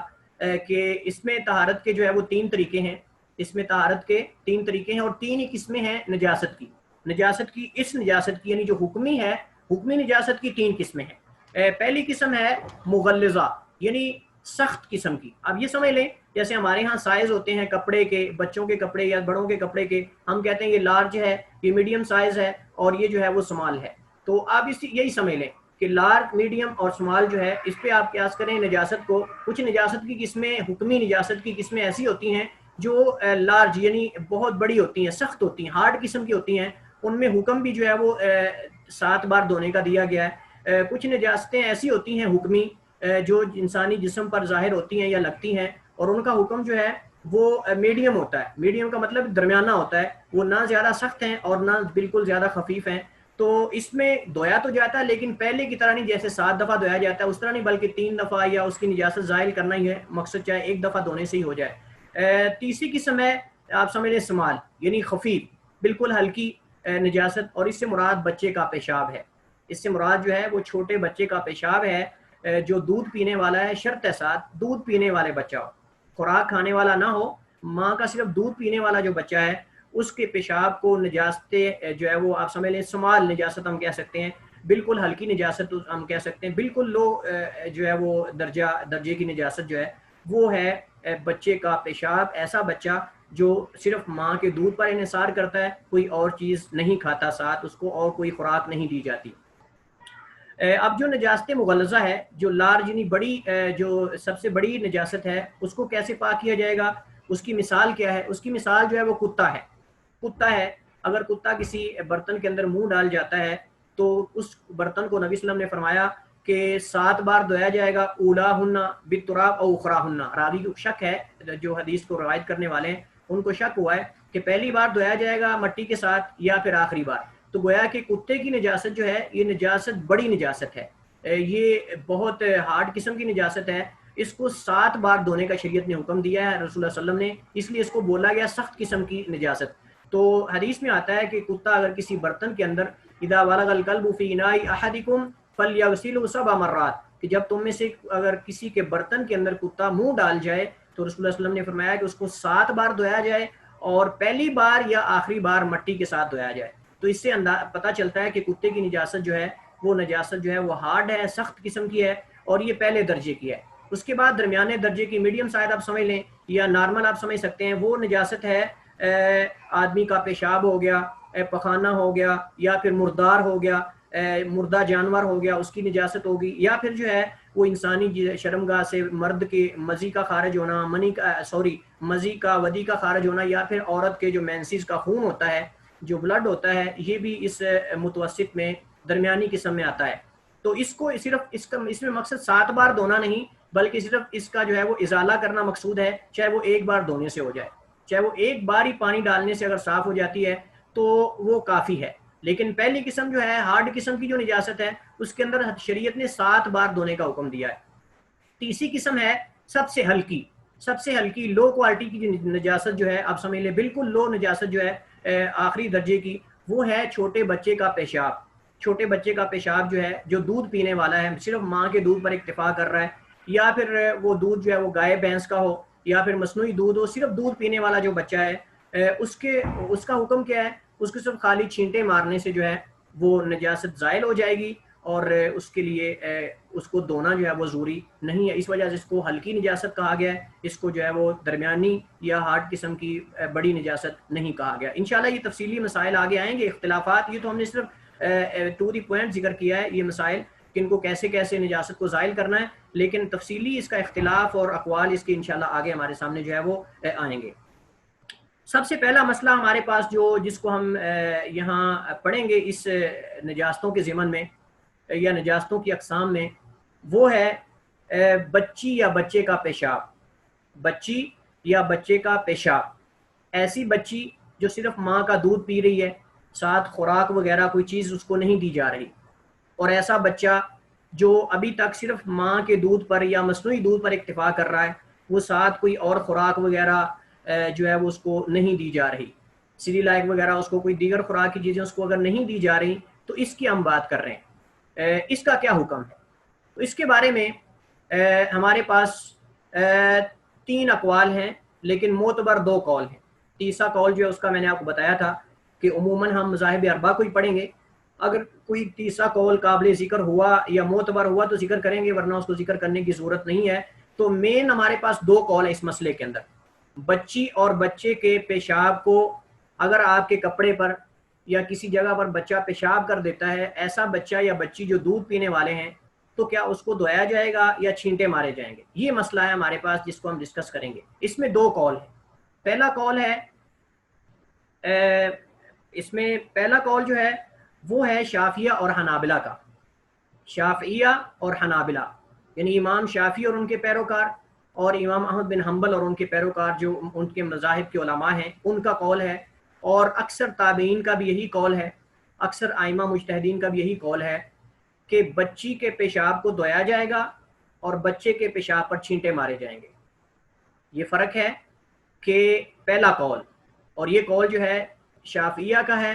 اور حنابلہ کا ہے. امام شافعی اور ان کے مذہب کا, امام احمد اور ان کے مذہب کا, ان کے پیروکاروں کا یہ قول ہے, فقہاء مجتہدین کا قول ہے کہ بچی کے پیشاب کو دھویا جائے گا اور بچے کے پیشاب پر چھینٹے مارے جائیں گے. یعنی مذکر جو ہے اس کے پیشاب پر چھینٹے مار لینے سے کافی ہو جائے گا, طہارت حاصل ہو جائے گی کپڑے پر, اور جو مؤنث ہے, جو بچی ہے, اس کے پیشاب کو دھویا جائے گا. ان کی کیا دلیل ہے جو کہتے ہیں کہ بچی اور بچے کے پیشاب میں جنہوں نے فرق کیا ہے, ان کی دلیل جو ہے وہ اللہ کے نبی صلی اللہ علیہ وسلم کی حدیث ہے. ہمارے پاس اس مسئلے میں 2 حدیثیں ہیں جو پہلے قول کی تائید کرنے والی ہیں, جن سے پہلے قول والوں نے امام احمد بن حنبل اور امام شافعی اور ان کے پیروکاروں نے استدلال کیا ہے. وہ پہلی حدیث جو ہے وہ حضرت ام قیس کی ہے. ام قیس رضی اللہ تعالیٰ عنہ صحابیہ رسول فرماتی ہیں کہ میں اپنے چھوٹے سے بچے کو لے کر, یعنی ایسا بچہ جو بالکل چھوٹا تھا, دودھ پینے والا تھا, بلکہ حدیث کے اندر وضاحت ہے لم یاکل الطعام, ایسا بچہ جو دودھ ابھی تک نہیں کھانا ابھی تک نہیں کھاتا, صرف دودھ پیتا تھا, کھانا نہیں کھاتا تھا, اس کو میں لے کر فرماتی ہیں کہ اللہ کے نبی صلی اللہ علیہ وسلم کے پاس آئی. فبال علی ثوبہ, تو اس بچے نے اللہ کے نبی صلی اللہ علیہ وسلم کے قمیص پر, آپ کے کپڑوں پر پیشاب کر دیا. یہ کون فرما رہی ہیں؟ حدیث کی راویہ صحابیہ حضرت ام قیس رضی اللہ عنہ فرماتی ہیں کہ میں اپنا چھوٹا سا بچہ لے کر, ایسا بچہ لم یاکل الطعام جو کھانا نہیں کھاتا تھا ابھی تک, اس کو لے کر اللہ کے نبی صلی اللہ علیہ وسلم کی خدمت میں حاضر ہوئی. اور اللہ کے نبی صلی اللہ علیہ وسلم بچوں کو اٹھاتے تھے, ان کو گڑتی دیتے تھے, ان کو جو ہے تبرک کے لیے اپنا لعاب مبارک جو ہے وہ منہ میں ڈالتے تھے, پیار کرتے تھے بچوں کے ساتھ. تو فرماتی کہ جب اللہ کے نبی صلی اللہ علیہ وسلم نے میرے بچے کو اٹھایا تو اس نے فبال علی ثوبہ, تو آپ وسلم کی قمیص پر, آپ کے کپڑوں پر اس بچے نے پیشاب کر دیا. اب یہ مسئلہ تو پیش آ گیا. اب اس میں اللہ کے نبی صلی اللہ علیہ وسلم نے کیا کیا اپنی امت کے لیے, آپ نے کیا سبق دیا؟ تو حدیث کے الفاظ ہیں, تو اللہ کے نبی صلی اللہ علیہ وسلم نے جو ہے آپ کے لیے جو ہے پانی لایا گیا, تو آپ صلی اللہ علیہ وسلم نے فرماتے فنضحہ ولم یغسلہ, اللہ کے نبی صلی اللہ علیہ وسلم نے اس کے اوپر چھینٹے مارے, آپ نے اس کو دھویا نہیں. اللہ کے نبی صلی اللہ علیہ وسلم نے اس جو کپڑا جس پر بچے نے پیشاب کیا تھا اس پر آپ نے چھینٹے مارے اور اس کو آپ نے جو ہے وہ دھویا نہیں ہے. تو یہ پہلے قول والے کہتے ہیں کہ اس حدیث سے پتہ چلتا ہے کہ بچے کے پیشاب پر جو ہے وہ چھینٹے مارے جائیں گے, اس کو دھویا نہیں جائے گا, چھینٹے مار لینا ہی بچے کے پیشاب کے لیے کافی ہے. اور یہ حدیث جو ہے یہ اللہ کے نبی صلی اللہ علیہ وسلم کا جو فعل ہے بچے کے پیشاب سے چھینٹے مارنے والا، یہ صحیح بخاری اور مسلم کے اندر موجود ہے. یہ حدیث سب سے قوی ہے اور صحیح الاسناد ہے، بخاری مسلم کے اندر موجود ہے حدیث کہ اللہ کے نبی صلی اللہ علیہ وسلم نے بچے کے پیشاب پر چھینٹے مارے. دوسری حدیث حضرت علی رضی اللہ عنہ کی حدیث ہے، حضرت علی کا قول بھی ہے اور حضرت علی سے حدیث مرفوع اللہ کے نبی صلی اللہ علیہ وسلم سے بھی ثابت ہے. امیر المؤمنین حضرت علی المرتضیٰ رضی اللہ عنہ فرماتے ہیں کہ اللہ کے نبی صلی اللہ علیہ وسلم نے فرمایا یغسل من بول الجاریتی، کہ بچی کے پیشاب کو دھویا جائے گا، صاف کیا جائے گا پانی سے، اور بچے کے پیشاب کے بارے میں آپ نے فرمایا کہ اس پر چھینٹے مارے جائیں گے. اور یہ حدیث سنن ابی داؤد، سنن ترمذی، ابن ماجہ کے اندر موجود ہے اور یہ بھی صحیح سند کے ساتھ ثابت ہے. کتنی دلیلیں ہوگی؟ 2 دلیلیں ہوگی. ان کی جو کہتے ہیں کہ بچی کے پیشاب کو جو ہے وہ دھویا جائے گا اور بچے کے پیشاب پر جو ہے وہ چھینٹے مارے جائیں گے. مذکر کے پیشاب پر جو ہے وہ بچہ جو ہے اس کے چھینٹے مارے جائیں گے، اور مؤنث جو بچی ہے اس کے پیشاب پر جو ہے اس کو دھویا جائے گا پانی کے ساتھ. تیسری دلیل جو ہے ان کی جو بچی کے پیشاب کو دھونے اور بچے کے پیشاب پر چھینٹے مارنے کے قائل ہیں، وہ حدیث حضرت ابو سمح جو ہے یہ اللہ کے نبی صلی اللہ علیہ وسلم کے خادم ہیں. یہ اللہ کے نبی صلی اللہ علیہ وسلم کے خادم ہیں. وہ فرماتے ہیں کہ اللہ کے نبی صلی اللہ علیہ وسلم کی خدمت میں حضرت حسن یا حضرت حسین، راوی کو شک ہے، صحابی کو شک ہے کہ مجھے یاد نہیں دونوں میں سے کون تھے. فرماتے ہیں کہ یا تو حضرت حسن تھے یا حضرت حسین تھے. آپ کو پتہ ہے ان کی عمر چھوٹی تھی، اللہ کے نبی صلی اللہ علیہ وسلم کی زندگی میں ابھی کم عمر تھے. تو فرماتے ہیں کہ ان دونوں میں سے ابھی یہ بالکل چھوٹے تھے. تو یہ اللہ کے نبی صلی اللہ علیہ وسلم کے پاس دونوں میں سے کوئی ایک آیا اور اس نے اللہ کے نبی صلی اللہ علیہ وسلم کے سینے پر پیشاب کر دیا. آپ صلی اللہ علیہ وسلم اس کو لے کر جو ہے حضرت حسن یا حضرت حسین رضی اللہ عنہ کو اپنے سینے پر لے کر اس سے پیار کر رہے تھے. تو ان میں سے کسی ایک نے آپ کے سینے پر پیشاب کر دیا. تو میں، صحابی فرماتے ہیں، خادم رسول فرماتے ہیں، ابو سمح فرماتے ہیں کہ میں اللہ کے نبی صلی اللہ علیہ وسلم کا پانی لے کر آیا دھونے کے لیے. تو اللہ کے نبی صلی اللہ علیہ وسلم نے اس پانی سے پانی لے کر چھینٹے مار دیے اور آپ نے فرمایا کہ بچی کے پیشاب کو دھویا جائے گا اور بچے کے پیشاب پر چھینٹے مارے جائیں گے. اور یہ حدیث جو ہے یہ سنن ابی داؤد کے اندر، سنن نسائی اور مسند احمد کے اندر موجود ہے، اور یہ حدیث بھی صحیح الاسناد ہے اور صحیح روایت جو ہے وہ محققین اور ائمہ کے ہاں یہ ثابت ہے. تو 3 دلیلیں ہو گئی ان لوگوں کی جو کہتے ہیں کہ بچی کے پیشاب کو دھویا جائے گا اور بچے کے پیشاب پر چھینٹے مارے جائیں گے. دوسرا قول جو ہے یہ ہے امام ابو حنیفہ اور ان کے پیروکاروں کا، اور امام مالک اور ان کے پیروکاروں کا، یعنی حنفیہ اور مالکیہ. پہلا قول تھا شافعیہ اور حنابلہ کا، دوسرا قول ہے حنفیہ اور مالکیہ کا. وہ کیا کہتے ہیں؟ وہ کہتے ہیں کہ بچی اور بچے دونوں کے پیشاب کو دھویا جائے گا، دونوں کے پیشاب کو دھویا جائے گا، چھینٹے نہیں مارے جائیں گے. اب ان کی کیا دلیل ہے؟ ان کی دلیل کوئی واضح حدیث تو نہیں ہے، لیکن انہوں نے عموماً جو پیشاب سے بچنے والی روایات ہیں ان سے استدلال کیا ہے. جیسا کہ ایک حدیث نبی صلی اللہ علیہ وسلم نے فرمایا استنزعوا من البول، کہ پیشاب سے بچو، پیشاب سے جو ہے بچنے کی کوشش کرو یا اس سے بچاؤ اختیار کرو. اسی طرح ایک دوسری حدیث میں آتا ہے کہ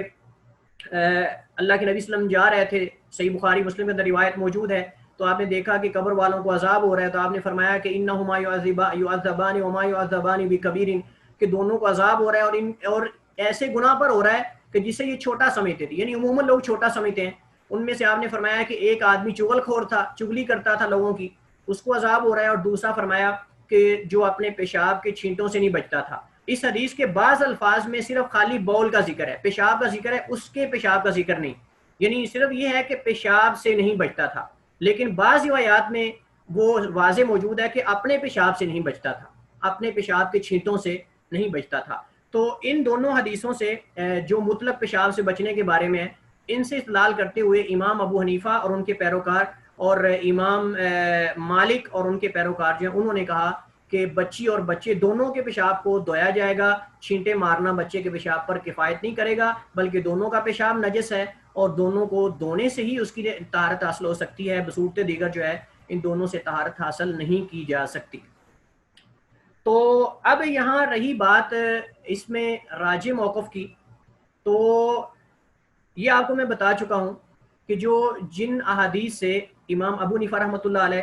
امام مالک نے استدلال کیا ہے، وہ حدیثیں عام ہیں، وہ حدیثیں مطلق ہیں پیشاب کے بارے میں. اس میں کوئی قید نہیں لگائی گئی کس کا پیشاب ہے کس کا نہیں، کس سے بچنا چاہیے، مطلق پیشاب کے بارے میں. دوسری بات یہ ہے کہ یہ قاعدہ ہے اصول فقہ کا، یہ اصول فقہ کا اصولیین کے ہاں یہ قاعدہ ہے کہ جب مطلق اور مقید کا آپس میں تعارض آ جاتا ہے، جب ایسی دو نصوص آ جاتی ہیں، دو دلیلیں ایسی آ جاتی ہیں کہ ایک میں مطلق ایک میں مقید ہے، تو کہتے ہیں کہ مقید کو مطلق پر جو ہے وہ ترجیح دی جائے گی، مقید کو مطلق پر ترجیح دی جائے گی، اسے خاص کیا جائے گا۔ تو جب حدیث میں اللہ کے نبی صلی اللہ علیہ وسلم نے استثناء کر دیا ہے، خود آپ نے اپنے عمل سے یہ بتا دیا ہے کہ بچے کے پیشاب پر چھینٹے مارنا کافی ہیں، تو پھر گویا کہ وہ پیشاب سے بچنے والی روایت جو ہیں وہ عام ہے، لیکن اس سے ان دونوں کو جو ہے بچے کے پیشاب کو خارج کر دیا جائے گا، بچے کے پیشاب کو خارج کر لیا جائے گا۔ اس کے لیے ہم یہ کہیں گے کہ جیسے اللہ کے نبی صلی اللہ علیہ وسلم نے فرمایا کہ چھینٹے مارنا ہی کافی ہیں، لیکن باقی جو ہے وہ چیزوں کا پیشاب جو ہے وہ آدمی کا پیشاب، بڑے آدمی کا، وہ اسی پیشاب سے بچنے والے حکم میں داخل کر دیا جائے گا۔ تو راجح موقف جو ہے وہ پہلا قول ہے کہ بچے کے پیشاب پر چھینٹے مارے جائیں گے اور بچی کے پیشاب کو دھویا جائے گا، جیسا کہ اللہ کے نبی صلی اللہ علیہ وسلم کا فعل ہے، اور یہ تین اس کے بارے میں روایات صحیح سند کے ساتھ جو ہے وہ ہم تک پہنچی ہیں۔ رہی بات امام ابو حنیفہ رحمہ اللہ اور امام مالک کی، تو انہوں نے جس حدیث سے استدلال کیا ہے وہ حدیث مطلق ہے، یعنی اس میں حکم عام ہے، اس کے خاص نہیں کیا گیا، لیکن جب خاص آ جاتا ہے تو اس خاص کو اس عام سے یا مطلق سے مقید کو نکال لیا جاتا ہے۔ اس میں یہاں ایک بڑا عجیب سا قول ہے جو مطلوب تو نہیں آپ لوگوں سے، لیکن صرف بطور فائدہ ذکر کر رہا ہوں۔ وہ قول ہے ظاہریہ کا، جو اہل الظاہر ہیں، جو داؤد ظاہری اور ابن حزم رحمہ اللہ ان کی طرف نسبت کرتے ہیں، جو ظاہری نصوص کو بس دیکھتے ہیں، تدبر نہیں کرتے۔ ان کا قول یہ ہے، وہ کہتے ہیں کہ بڑے آدمی کا پیشاب بھی چھینٹے مارنے سے ہی پاک ہو جاتا ہے، بڑے آدمی کا پیشاب بھی چھینٹے مارنے سے ہی پاک ہو جاتا ہے، اور یہ سمجھ لیں آپ ان کا ایک شاذ قول ہے، اس کا کوئی اعتبار نہیں۔ اس میں نے آپ کو بطور فائدہ ایک ذکر کیا ہے کہ ایک اور بھی قول موجود، اس طرح امام اوزائی کا قول بھی موجود ہے، امام اوزائی جو ہیں، اور اس طرح امام مالک کا بھی ایک قول ہے، وہ کہتے ہیں کہ بچی اور بچے دونوں کے پیشاب پر چھینٹے مار لینا کافی ہیں، لیکن یہ آپ کو بتایا میں نے قول قابل اعتبار نہیں، اصل وجہ دونوں قول ہیں، اور اس کا راجح موقف جو ہے پہلا ہی ہے کہ بچے کے پیشاب کو جو ہے وہ چھینٹے مار لینے سے کافی ہو جائے گا، پاک ہو جائے گا، اور بچی کے پیشاب کو دے۔ اب رہا مسئلہ کہ بچی کے پیشاب کو دھونے کا حکم کیوں ہے اور بچے کے پیشاب پر چھینٹے مار لینے کافی کیوں ہیں؟ انسان ہمارے ذہن میں سوال اٹھ سکتا ہے کہ دودھ تو دونوں پی رہے ہیں، اور ایک ہی ماں کا مثال کے طور پہ دودھ پی رہے ہیں، اور اسی طرح جو ہے وہ بھی انسان ہے، وہ بھی انسان ہے، تو دونوں میں فرق کیسے شریعت میں کیا گیا؟ بسا اوقات انسانی جو ہے وہ ذہن میں سوال آ سکتا ہے، اس طرح کے سوال خاص کر طلبہ کے ذہن میں اٹھتے ہیں۔ تو اس کے لیے علماء نے بعض توجیحات کی ہیں، علماء نے اس جو استفسار یا سوال کا جواب دیا ہے، بعض علماء نے علت بیان کرنے کی کوشش کی ہے، وجہ بیان کرنے کی کوشش کی ہے، جیسا کہ امام ابن قیم رحمۃ اللہ علیہ نے فرمایا، تحفۃ المودود میں فرماتے ہیں امام ابن قیم رحمۃ اللہ علیہ کہ یہاں جو جمہور کا موقف ہے وہ یہ ہے کہ جمہور علماء کرام کا کہ بچے کے پیشاب پر چھینٹے مار لینا کافی اور بچی کے پیشاب کو جو دھویا جائے گا، اور فرماتے ہیں کہ وجہ اس کی یہ ہے، انہوں نے تین وجوہات ذکر کی ہیں۔ امام ابن قیم رحمۃ اللہ علیہ نے، جو ابن تیمیہ کے شاگرد ہیں، انہوں نے تحفۃ المودود کے اندر جو ہے وہ تین وجوہات ذکر کی ہیں بچی کے پیشاب کو دھونے کی، اور بچے کے پیشاب پر فرق کیوں کیا گیا ہے۔ فرماتے ہیں کہ پہلی بات تو یہ ہے کہ جو بچی کا پیشاب ہے، بچی کا پیشاب وہ زیادہ نجاست والا ہوتا ہے بنسبت بچے کے پیشاب کے، اور یہ میں نے کہیں پڑھا بھی تھا کہ یہ میڈیکلی طور پہ بھی یہ بعض ڈاکٹرز حضرات نے جو ہے وہ یہ ثابت کیا ہے کہ جو مؤنث ہے اس کا پیشاب جو ہے وہ زیادہ جراثیم اس کے اندر ہوتے ہیں بنسبت جو ہے وہ مذکر کے پیشاب کے، یعنی بچوں کی ہم بات کر رہے ہیں، بڑوں کی ہم بات نہیں کر رہے۔ تو ابن قیم رحمۃ اللہ علیہ، علامہ ابن قیم رحمۃ اللہ علیہ فرماتے ہیں کہ پہلی وجہ یہ ہے کہ بچی کا پیشاب جو ہے اس میں زیادہ جراثیم ہوتے ہیں بنسبت بچے کے پیشاب کے، اس لیے بچے کے پیشاب پر خالی چھینٹے مارنے سے وہ جراثیم زائل ہو جاتے ہیں، نجاست زائل ہو جاتی ہے، لیکن بچی کے پیشاب چونکہ زیادہ جو ہے وہ اس کے اندر جراثیم ہوتے ہیں، اس وجہ سے ان کو جلدی جو ہے وہ زائل کرنا بغیر دھونے کے جو ہے وہ ممکن نہیں ہے۔ دوسرا انہوں نے یہ ذکر کیا ہے کہ بچہ جو ہے جب وہ پیشاب کرتا ہے تو اس کا پیشاب پھیل جاتا ہے، اس کا پیشاب جو ہے وہ کپڑے پر پھیل جاتا ہے، تو اس وجہ سے سارے کپڑے کو دھونا ناممکن ہے، سارے کپڑے کو دھونا ناممکن ہے، تو اس وجہ سے شریعت نے خالی چھینٹے مارنے کا کہہ دیا ہے، لیکن بچی کا پیشاب چونکہ زیادہ پھیلتا نہیں ہے، اس وجہ سے وہ ایک ہی جگہ پر رہتا ہے تو اتنی جگہ دھونا آسان ہے، لیکن اگر سارے کپڑوں پہ جیسے بچے کا پیشاب پھیل جاتا ہے تو وہ ساری چیزوں کو دھونا مشکل ہو جاتا ہے۔ اسی طرح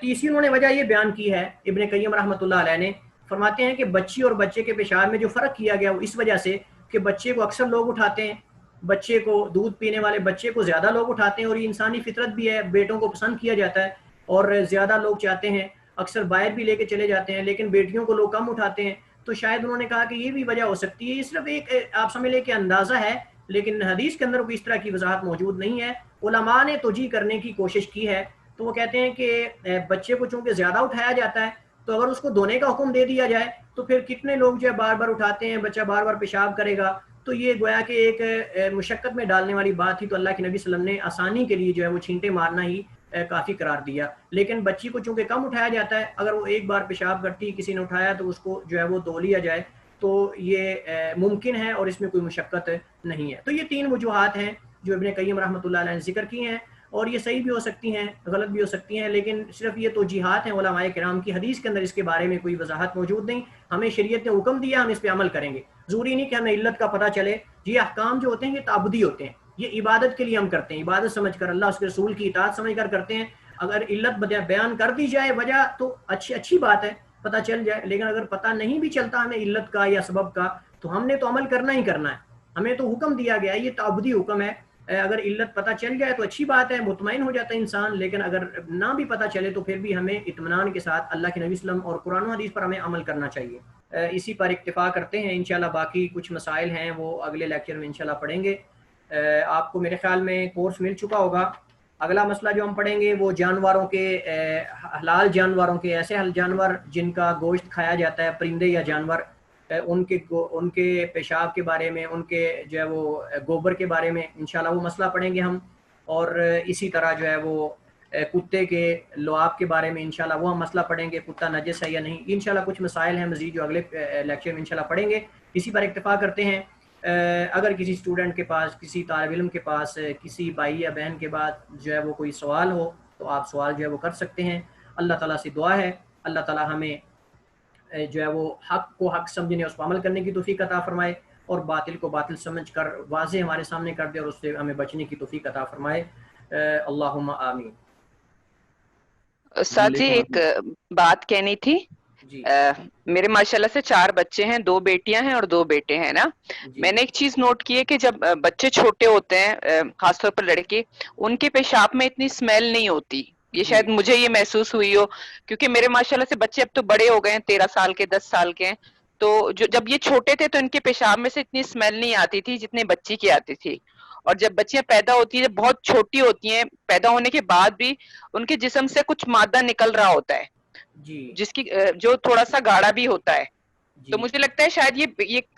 طبی وجوہات بھی ہیں اس کی، جس کی وجہ سے نبی صلی اللہ علیہ وسلم نے اس چیز کو بتایا ہے۔ آپ نے بالکل ٹھیک کہا ہے، میں نے اس لیے آپ کو جو ابن قیم رحمہ اللہ کا قول ذکر کیا ہے، میں نے آپ کو یہ بھی بتایا ہے کہ جو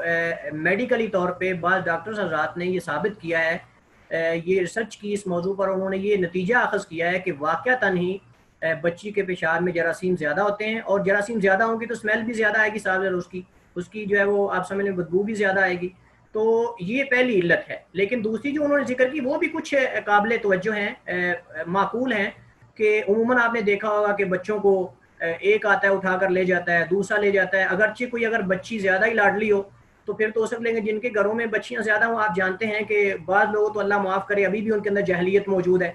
کہ وہ جو ہے وہ بچیوں کو ناپسند سمجھتے ہیں، ایسے بھی جاہل موجود ہے ابھی تک۔ لیکن چونکہ عموماً انسانی فطرت ہے کہ بچوں کو لوگ زیادہ پسند کرتے ہیں، بار بار اٹھاتے ہیں، لیکن بچیاں زیادہ روتی بھی نہیں ہیں، اس ان کو کم اٹھایا جاتا ہے، یہ دیکھا ہے، عموماً دیکھا ہے، اور یہ عموماً تجربے کی بات ہے، دائیں بائیں دیکھنے سے پتہ چلتا ہے کہ جو بچیاں ہوتی ہیں وہ کم تنگ کرتی ہیں، کم روتی ہیں، ان کے اندر صبر و تحمل ہوتا ہے، لیکن بچے جو ہیں وہ آپ سمجھ لیں کہ بچیوں سے دگنا زیادہ تنگ کرتے ہیں، زیادہ روتے ہیں، ان کو بار بار اٹھانا پڑتا ہے، ان کو دودھ پلانا پڑتا ہے، تو یہ بھی ایک وجہ کا جو ہے وہ معقول ہے۔ لیکن میں نے آپ کو پہلے بتایا کہ اگر میڈیکلی طور پہ ثابت ہو جاتا ہے تو یہ بھی صاف ظاہر ہے پھر ہم اس کو تسلیم کریں گے، اور علماء نے توجیہ کیا ہے تو میڈیکلی طور پہ اگر ثابت ہو جاتا ہے تو یہ تو اور زیادہ ہمیں اس اطمینان ہو جاتا ہے۔ لیکن بات یہ ہے کہ ہم عمل کیوں کر رہے ہیں، ہمیں اگر علت کا پتہ چلے یا نہ چلے، ہم اس لیے کہ اللہ کے نبی کا حکم ہے بس۔ السلام علیکم ورحمۃ اللہ۔ وعلیکم السلام ورحمۃ اللہ۔ سوال یہ ہے کہ اگر ایک طرف ہماری کلاس یا کوئی درس چل رہا ہے اور ساتھ ہی میں فرض نماز کا ٹائم ہو گیا اور جماعت گزر رہی ہے، جی تو کون سی چیز بہتر ہوگی، وہ درس یا کلاس کو اٹینڈ کرنا یا باجماعت فرض نماز کو پڑھنا؟ دیکھیے اصل تو یہی ہے کہ نماز جو ہے وہ باجماعت پڑھنا فرض ہے مرد کے لیے، مرد کے لیے، بالغ مرد کے لیے مسجد میں جا کر نماز باجماعت پڑھنا یہ فرض ہے اور ضروری ہے۔ لیکن بات یہ ہے کہ کچھ نمازیں ایسی ہوتی ہیں کہ ان کے اندر جو ہے وہ تاخیر کی گنجائش شریعت نے رکھی ہے۔ کچھ نمازیں ایسی ہیں جن کا وقت جو ہے نمازوں کا وہ موسع ہوتا ہے، وسیع ہوتا ہے، جیسا کہ عشاء کی نماز ہے مثال کے طور پہ۔ عشاء کی نماز جو ہے وہ شریعت نے بلکہ لیٹ کرنا مستحب سمجھا ہے، تو اس میں بعض علماء نے جو ہے وہ گنجائش رکھی ہے کہ اگر مجبوری ہے، ٹائم کی سیٹنگ نہیں ہو رہی، تو میں نے تو باقاعدہ گزارش بھی کی تھی انتظامیہ سے کہ اس کی کوئی ایسی سیٹنگ کر دو کہ یہ طلبہ کو جو ہے وہ مشکل پیش ہی نہ آئے۔ لیکن اگر بسا اوقات آپ کو پتہ ہے لوگوں کے حالات کچھ اس طرح کے ہیں، مجبوریاں ہیں، تو ان کو دیکھ کر یہ کلاسیں وغیرہ بھی ان کی سیٹنگ کی جاتی ہے، تو ہو جاتا ہے بسا اوقات۔ میں نے خود دیکھا ہے بعض بڑے بڑے جامعات میں، یہاں ہمارے ہاں بھی بسا اوقات ایسا ہو جاتا ہے کلیات میں، جو ڈپارٹمنٹ حدیث کا ہے یا قرآن کا ہے، دیگر شعبہ جاتے ہیں، وہاں باقاعدہ زور کی نماز تھوڑی سی لیٹ کر کے پڑھتے ہیں وہ، چونکہ بعض پیریڈ جو ہے وہ ایسے ہوتے ہیں، کلاسیں ایسی ہوتی ہیں جو تھوڑی سی لیٹ ہو جاتی ہیں، تو وہ ٹائم انہوں نے خاص کیا ہوتا ہے، وہاں سب اکٹھی نماز پڑھتے ہیں، تو پھر وہ ٹائم تھوڑا سا جو ہے وہ زور کی نماز کا تاخیر کر لیتے ہیں، اور پھر اس میں مسجد چونکہ چھوٹی ہوتی ہے کل ڈپارٹمنٹ کے اندر، تو پھر تھوڑے تھوڑے لوگ کر کے جو ہے وہ نماز پڑھتے ہیں اور باقی لوگ انتظار کرتے ہیں۔ تو اگر ایسی نماز ہو کہ جس کے اندر ٹائم جو ہے وہ موسع ہو، زیادہ وسیع ہو، تو میرے خیال میں اگر انسان جو ہے وہ دوسروں کی مصلحت دے کر، اور اگر مثال کے طور پہ میں ہوں، میری ایک دو دن جو ہے وہ نماز تھوڑی سی لیٹ ہوئی ہے، چونکہ آپ لوگوں اگر میں اکیلا چھوڑ دوں، آپ سب لوگ گئے، اگر آپ میں سے کوئی ایک چلا جاتا ہے تو الگ مسئلہ، لیکن اگر میں گیا تو پوری کلاس ہی سمجھ لو گئی، تو لیکن اب اس وجہ سے میں نے کہہ کر جو ہے وہ ٹائم بھی 7 بجے کا، اب ہمارے پاس یہاں 7 کا ٹائم ہوا ہے، ابھی مغرب کی اذان شروع ہو چکی ہے، تو انشاءاللہ میں نماز کے وقت فارغ ہو جاؤں گا۔ تو اگر تو مجبوری ہو، کلاس چھوڑنا ناممکن ہو، تو آدمی ایسی نماز جس میں ٹائم موسع ہو، وسیع ہو، تو اس میں لیٹ کر سکتا ہے۔ آپ لوگوں کے ہاں چونکہ عشاء کی نماز کا ٹائم ہوتا ہے اس وقت، تو میرے خیال میں اس میں شریعت میں گنجائش موجود ہے، آپ اس کو جو ہے وہ لیٹ کر کے بھی پڑھ سکتے ہیں، اور یہ چیزیں مدارس کے اندر، جامعات کے اندر علماء کی موجودگی میں ایسا ہوتا ہے، اور یہ جائز، اتنی گنجائش موجود ہے۔ اچھا، میرا پچھلے سوال سے ہی کہ اگر اب نماز چھوٹ جاتی ہے تو اس میں ایک چیز ہے کہ جماعت بھی ساتھ میں چھوٹ رہی ہے، جی تو بالکل۔ ہاں، تو پھر اب میں اکیلا پڑھوں گا اگر لیٹ ہو جاتی ہے، تو کیا اس میں بھی گنجائش ہے؟ دیکھیے میں آپ کو بتا چکا ہوں کہ جو ہے وہ قاعدہ ہے اصول فقہ کا، الضرورات تبیح المحظورات، کہ جو ضروریات ہوتی ہیں یہ بعض محظور یعنی ناجائز چیزوں کے اندر بھی گنجائش پیدا کر دیتی ہیں، تو اگر تو مجبوری ہے، تو مجبوری کی صورت میں اگر کیونکہ مجبوریوں کے ہی عذر پیش کیے جاتے ہیں نا، اگر مجبوری انتہائی مجبوری ہے، پہلی بات تو یہ ہے کہ اس کی کوئی سیٹنگ ہونی چاہیے کہ نماز کا ٹائم کوئی درمیان میں نہ آئے، لیکن آپ خود جانتے ہیں کہ کسی نہ کسی کلاس کے ٹائم میں یہ نماز کا ٹائم آ ہی جاتا ہے، عموماً یہ چیزیں موجود ہیں، تو اگر ایسی مجبوری کی صورت میں ہو تو انشاءاللہ یہ انسان معذور ہے۔ باقی رہا نماز کا، تو صاحب نماز کا اجر تو نہیں، باجماعت نماز کا اجر تو نہیں ملے گا، وہ تو آدمی سے فوت ہو جائے گی۔ السلام علیکم ورحمۃ اللہ۔ وعلیکم السلام ورحمۃ اللہ وبرکاتہ۔ جی، اور ویسے بھی شیخ اس طرح کی جو چیزیں ہیں یہ آپ انتظامیہ سے شیئر کریں، چونکہ ٹائم کی سیٹنگ ان لوگوں نے کرنی ہے، یہ میرے بس کی بات نہیں ہے، میرے بس میں ہوتا تو میں کوئی نماز بھی جو ہے وہ دوران کلاس نہ آنے دیتا، لیکن چونکہ انتظامیہ نے بھی اپنے ٹائم کی سیٹنگ کرنی ہوتی ہے، معاملات ہوتے ہیں، یہ کوئی اتنا آسان کام نہیں ہوتا۔ جی فرمائیے ڈاکٹر سعید صاحب جلدی سے۔ شیخ جس طرح آج آپ نے تذکرہ کیا کہ خون جو ہے یہ نجس ہے، اگر خون کپڑوں پر لگا ہو تو نماز پڑھنے سے پہلے وہ کپڑے دھونے ہیں یا خون لگنے سے کپڑے یعنی کہ خون کی قسمیں ہیں، نماز پڑھی جا سکتی؟ خون کی قسمیں ڈاکٹر سعید صاحب، خون کی قسمیں انشاءاللہ ہم پڑھیں گے باقاعدہ، یہ اس کا پورا باب آ رہا ہے۔ ایک خون مینسز کا خون ہوتا ہے، ایک خون مردار کا خون ہوتا ہے، ایک جو ذبح کیا جاتا ہے جانور اس کا خون نکلتا ہے، یہ مختلف قسمیں، اور ان میں سے ہر ایک کا الگ الگ حکم ہے۔ ایک ہے جو انسان کے زخم سے نکلتا ہے، انسان کے جسم سے نکلتا ہے کسی زخم آنے سے، ان کی ہر ایک کے الگ الگ احکام ہیں، لیکن ان میں جو نجس واضح طور پہ نجس ہے وہ جو عورت کے جو ہے وہ خاص ایام میں جو خون نکلتا ہے جس کو حیض کا خون بولتے ہیں، وہ بے عینی ہی نجس ہے، وہ اس کو دھونے سے ہی اس کو ظاہر کیا جاتا ہے، لیکن جو انسان کے زخموں سے خون نکلتا ہے اس کے بارے میں اختلاف انشاءاللہ آگے آ رہا ہے، اور اس میں راجح یہی ہے کہ اگر زخم کا نکلا ہوا خون انسان کو لگ جاتا ہے، کسی پھنسی وغیرہ یا کوئی زخم وغیرہ آ جاتا ہے انسان کو، دانہ نکلا ہوتا ہے، تو وہ پاک ہے اور اس میں نماز پڑھی جا سکتی ہے، کیونکہ صحابہ جو ہے وہ زخموں میں نمازیں پڑھتے تھے،